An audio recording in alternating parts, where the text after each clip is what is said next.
Hello guys, this dictation is Kailash Chandra, Volume 1.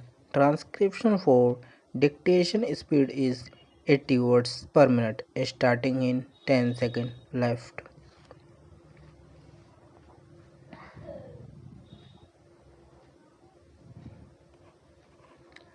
Start.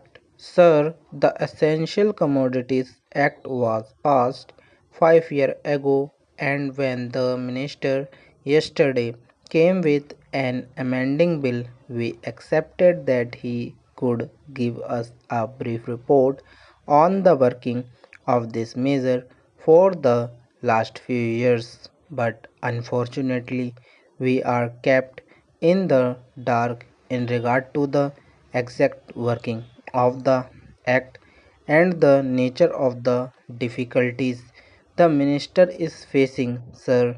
As far as I know, many of the provisions of this enactment have been observed more in violation by his agents at the state level.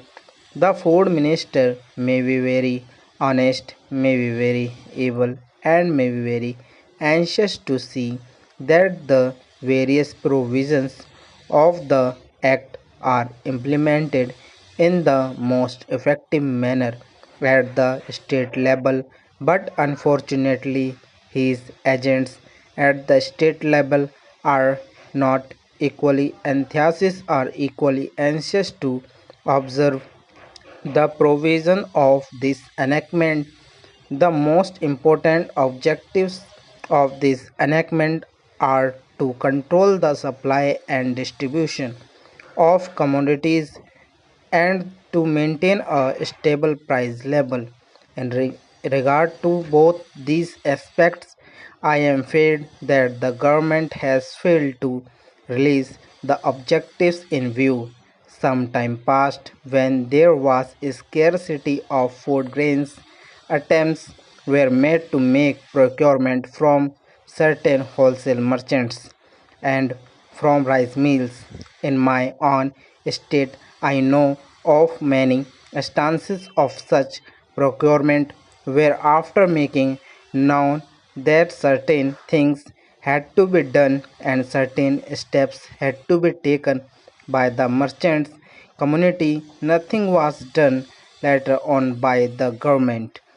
When they found that these very orders of the government were violated, as a result of violations there was a consequent rise in the prices of food grains.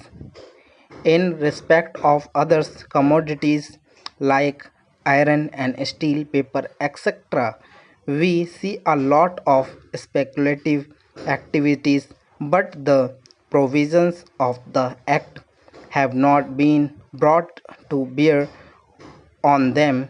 Perhaps no case of prosecutions was launched against those people who contravened the various provisions of the act. We are interested to know in how many cases the government have been taken steps to procure individuals who have violated the various sections of the act. The minister said that the powers under the act were not adequate. With sympathy with the food minister, but I want to know what action has been taken in this regard by the various state government. Stop.